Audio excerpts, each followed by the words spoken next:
it's not, it doesn't look like this one's doing too good, but we'll see how it does next year. I've got them in this cage to keep them protected from the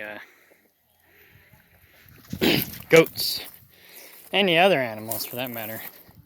Once it's bigger, then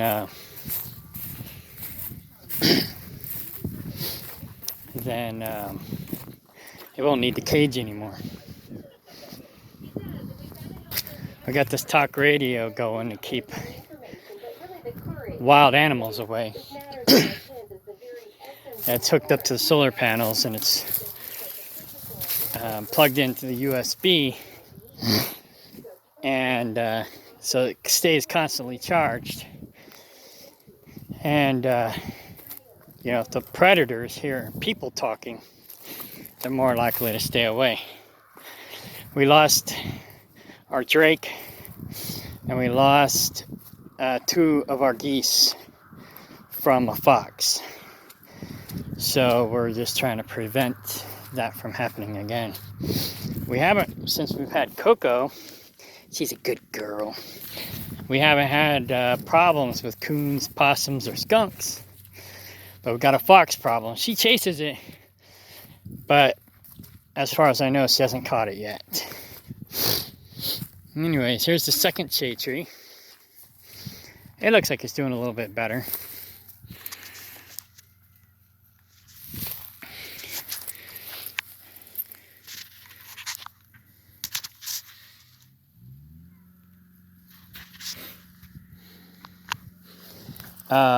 And then I'll take it to the third. I was gonna get a picture of Coco, but she went a different direction. Anyway, these chafe fruit, they oh,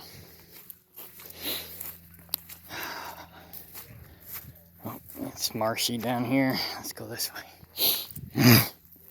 It's an Asian mulberry. I wouldn't have discovered it if I wasn't doing the podcast using Marcus Rothkran's book, Free Food and Medicine. We made a Free Food and Medicine podcast, and you can find that at freefoodandmedicine.org. And you can get the book at freefoodandmedicine.net. But nonetheless, Marcus wasn't my first inspiration, but he's my maybe biggest inspiration to do this. But we're basically doing an off-grid organic farm and retreat. But where Marcus Rothkran's comes in is, I want to turn this land into a food forest. Now, Marcus wasn't the first one to give me that idea, but he was probably my best inspiration, or has been my best inspiration. Here's the third one. It doesn't look like it's doing too great either, but we just put this one in the ground a little bit ago. See how it does. But we got it in the cage to keep it protected from the goats and stuff. So yeah, once it gets bigger, we can take the cage away and it'll be fine. So anyways,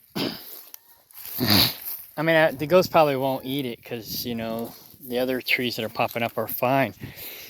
But I don't want to take a chance. I spent $50 on each one of these trees. So we got one on this end of the property, one over on that end of the property by the pond, and then one kind of, it's in the middle, and so it makes like a triangular shape. So they'll cross-pollinate, but I didn't want it down here, so we put it up there, catty corner to the other two. Because down here we got different gardens we're working on. And we could have put it in this other garden, but I've got 2 pear trees over here, so I'll probably end up having pears down here because it's good to grow your fruit in groups, from what I understand.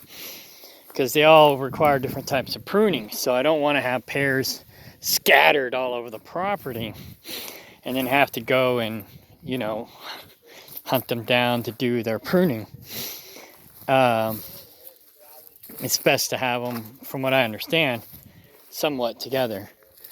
So I planted these two pears somewhat close together, but they're about 10 foot apart. And I think they'll get about 5 foot wide, so they'll kind of grow into each other. But this is 1 yard. It's going to be a garden.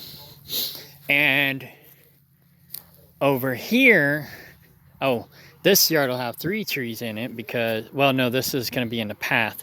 We got this, how many minutes are we in? Oh, 6 minutes. Never mind, I got to go.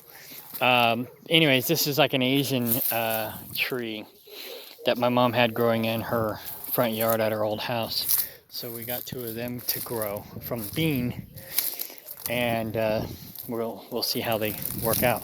But they were up north, so they should be fine here because we're only 2 hours south of where they were growing before. So anyways, but yeah, this is gonna be a garden here. That's gonna be a garden there.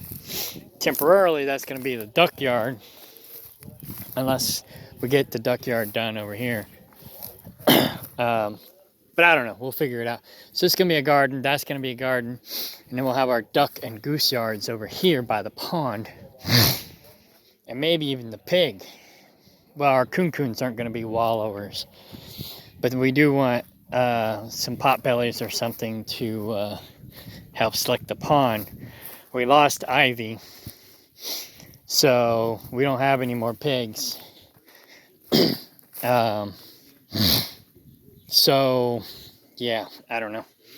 We'll probably just get another couple potbellies so they can help slick the ponds and stuff, because I'm gonna have ponds going all the way down to the back of the property. And this is like a long 15, so this is 2/3, and then we got another 1/3 of the property back that way. But I'm over my 5 minutes. I might not be able to upload this to Facebook. Anyways, all right, bye.